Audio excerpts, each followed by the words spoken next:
25 secondes. Allez, pour nous, c'est à nouveau, s'il vous plaît, pour finir par troisième.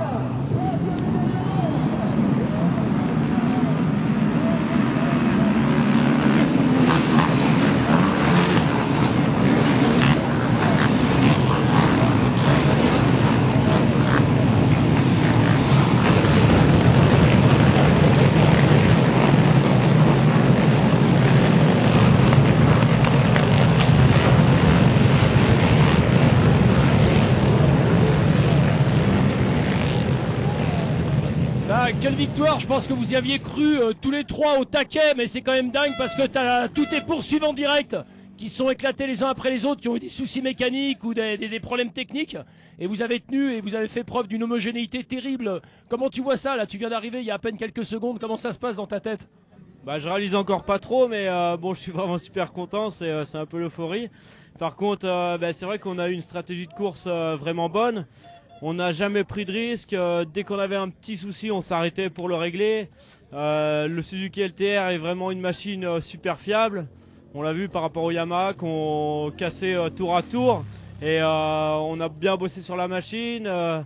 Ça fait vraiment super plaisir. Je suis le plus heureux là. Ah, tu m'étonnes, c'est super. À ton compteur, ça en fait combien de Pont de Vaux maintenant du coup? Ça doit être le 5e. Ah super, félicitations. Tu disais quoi là il y a 2 secondes là? Resti, c'est chaud les derniers tours, putain c'est horrible. Pourquoi? Tu sais pas ce que tu dois faire, tu sais pas s'il faut accélérer, s'il faut ralentir, si...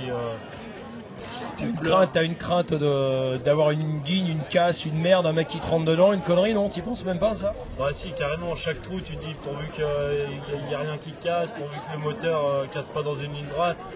C'est horrible et à la fois t'es content, t'es limite de pleurer dans le casque et c'est un truc de fou quoi. Et je me trompe pas, l'avant-dernier tour, je crois que tu croyais que t'allais t'arrêter, qu'il allait te faire signe de drapeau à damier, puis c'est pas tombé quoi. Donc tu as été envoyé un tour de plus et en fait ils l'ont tombé pas très loin après toi quoi.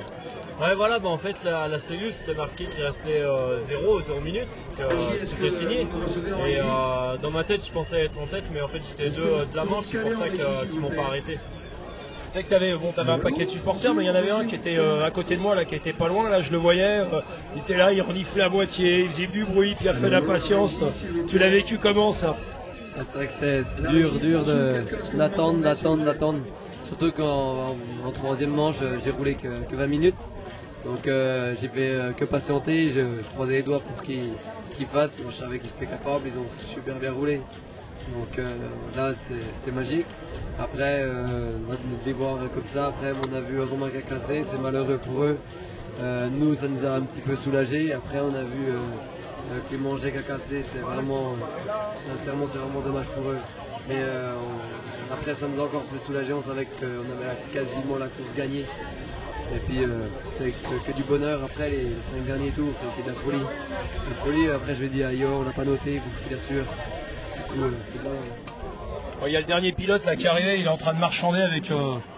il discute. Yann, viens me voir. On est en train de parler, je vais pas dire nostalgie, mais on est en train de parler sentiment, toi, affection avec la course, ce que tu as ressenti, le cœur, comment il fonctionnait dans la tête. Sur ces derniers tours, là, qu'est-ce que tu avais dans la tronche là, exactement?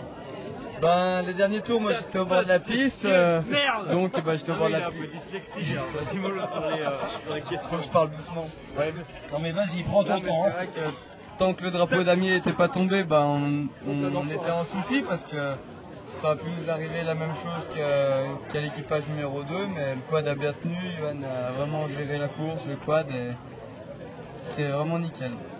Qu'est-ce qui a fait, à ton avis, là, que vous avez tenu? Parce qu'en fait, vous avez servi de lièvre quasiment. La seule différence, c'est que le lièvre s'est pas fait croquer par les lévriers dans l'histoire. Ouais, c'est-à-dire qu'en fait, vous étiez devant, vous avez roulé à votre vitesse. Les autres derrière, ils ont essayé de vous rattraper, mais ils n'ont pas pu vous choper. Hein.